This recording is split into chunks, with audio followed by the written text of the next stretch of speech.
Okay guys, so today we're going to focus on drawing our folk art landscape. We're going to start with our white drawing paper and we are going to use Sharpies. Now, to get started, the first thing I want you to do is take a look at your paper, and over on the side, I want you to kind of put your finger about where you think halfway is. That's where we're going to start. We're going to put our Sharpie right on the edge, and we're just going to come across our paper with a wavy line. If you want your landscape to be a little flatter, you can just draw a straight line. If you want a landscape with more hills, you can just draw a line that's a little more wavy.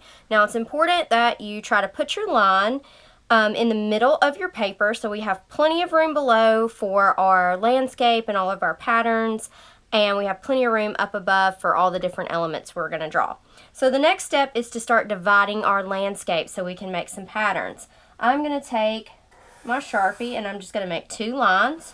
Now these lines can be kind of diagonal or they can be straight up and down if you prefer. It's up to you. And you will have 1, 2, 3 sections. Now I'm going to divide each of these sections in half one more time. So I'm just going to take my Sharpie, I'm going to make another line over here. I'm going to make a second line and a third line. So I have ended up with 6 different areas that I can fill with different patterns to create a patchwork landscape.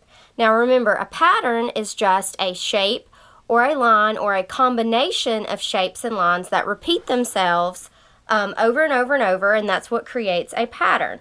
So I'm going to start with just a simple shape. I'm going to make a heart.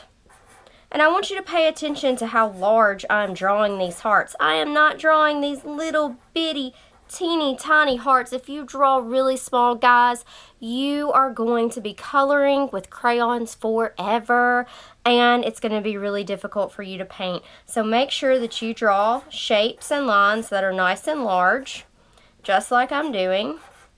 And I just fill this area in. Now if you want to make it look like your pattern continues to go off the edge, you can just draw some of your shapes like they're going off the edge of your little area. I think in the next one, I'm going to maybe fill this with a checkerboard. Now look, again, when I am making these stripes, they are nice and far apart. They are not tiny and together. I can put a whole finger in between there, and that's a good guide if you want to use that to help you make your patterns nice and big.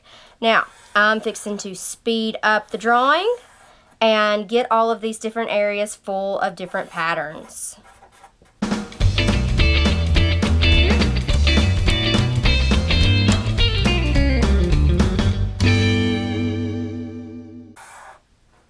Okay, now that all of my patterns are done, I'm going to get started on the different elements that are going to go at the top of our landscape. Now, your drawing needs to have a few different things.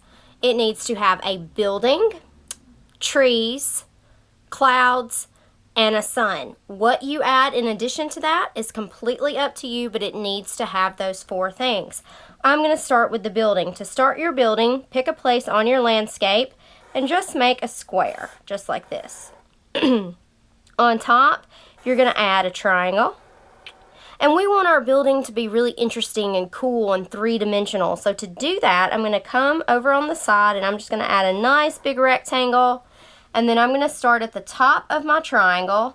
I'm going to come across with a straight line. I'm going to stop short of the rectangle, and then I'm going to connect that top line to the rectangle with a diagonal line. And then, boom, there you have it. You have an awesome 3-dimensional building. Now, this building can be anything you want it to be. It can be a barn, a school, an office, a house, a church, anything that you can think of. I just want you to get busy adding some different details to your building, like windows, doors, shingles, just a few different things to make your building stand out and be a little more interesting. I'm going to add a weather vane since we looked at some weather vanes earlier.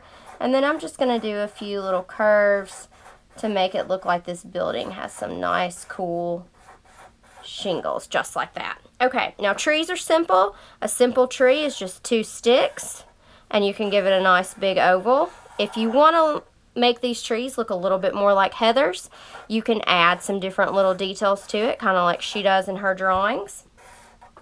If you would like, you can get a little bit more detailed and add branches in the tree. That's okay with me. Now I want you to have at least 2 trees. If you've got room, go ahead and add 3, because we like our drawings to be nice and full. And I'm going to add a little birdhouse to a tree. Now, we need clouds. Clouds are just curvy lines that connect just like this. And I put a little swirl in there just to make them a little more like what you would see in one of Heather Galler's paintings. So just like that. Now the last thing that we need is a sun. Your sun can be up in the corner. It can be out in the middle of the sky, or it can be down on the horizon. I have a nice big empty space right here, so I'm going to make mine on the horizon. To do that, I'm going to use a half circle. If it was up in the sky, it would be a full circle. If it was in the corner, it would also be a half circle. I'm going to add triangles around my sun to make the sun rays. And then I'm going to close my sun in with another half circle, and that's important for when we color later. So do the same thing if your sun is up in the sky. Do the same thing if it's over in the corner. After that, it's completely up to you. If there's anything else you want to add, I was thinking earlier about maybe a little fence would be kind of cute in my landscape in a couple of different areas. Maybe over here next to the house. If there's anything that you see in your everyday life that you would like to add to this, please feel free to do so.